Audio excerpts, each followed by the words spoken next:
আমি কি ওই নবীর পক্ষে কথা বলবো না? আমি কি ওই নবীর পক্ষে দালালি করব না? আমি কি ওই নবীর পক্ষে গিয়ে বেয়াদবের রাসূলের বিপক্ষে বলবো না? কবরে তোমার স্কয়ার আসবে না, কবরে আমার মুস্তাফা আসবে।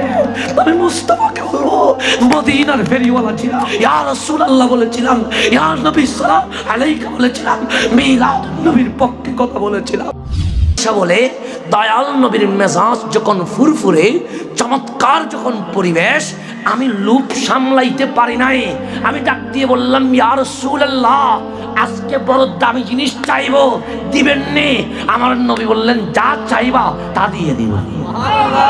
মা আয়েশা বললেন, ইয়া রাসূলুল্লাহ, আমার টাকা লাগবে না, পয়সা লাগবে না, আমার কোনো সম্পদ লাগবে না, আমার কোনো আংটি লাগবে না।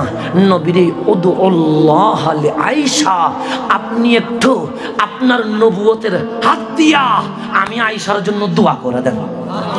কারণ মা আয়েশা জানে এই হাত উঠলে খালি ফেরত আসে না, এই হাত ভরা হাতে ফেরত আসে। মা আয়েশা বললেন, নবী গো, আপনি একটু দোয়া করে দেন আমি আয়েশার জন্য। আমার নবী বললেন, দোয়া লাগবে? আয়েশা বললেন, না আমি আর রাসূলুল্লাহ, হ্যাঁ আমার দোয়া লাগবে।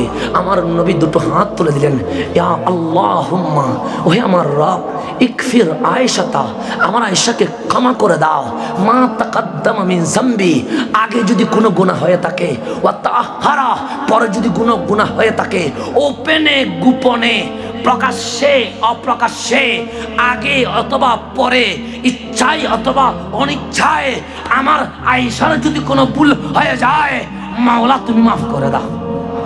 মা আয়েশা বলেন, এই দোয়া শুনে আমি এত বেশি খুশি হলাম, হাসতে হাসতে গড়িয়ে গড়িয়ে নবীর কোলে পড়ে গেলাম। কত বেশি খুশি হয়েছে। স্ত্রী কখন গড়িয়ে গড়িয়ে স্বামীর কোলে পড়ে, যখন খুশির আর কোনো সীমা থাকে না। মা আয়েশা বলেন, দোয়া শোনার পরে এত বেশি হাসলাম, এত বেশি হাসলাম, আমি গড়তে গড়তে গড়াইতে গড়াইতে নবীর কোলে মাথা রেখে দিলাম। আমার নবী ডাক দিলেন, ইয়া আয়েশা, ও আমার আয়েশা, তুমি কি বড় খুশি হয়েছো? সে নবীরে খুশি না হয়ে কেমনে? আজকে তো আয়েশার জন্য কোনো প্রেসিডেন্ট দোয়া করে নাই, আজকে তো আয়েশার জন্য কোনো প্রধানমন্ত্রী দোয়া করে নাই, আজকে তো আয়েশার জন্য জান্নাতের বাদশা রহমতুল লিল আলামিন হাত তুলে দিয়েছে।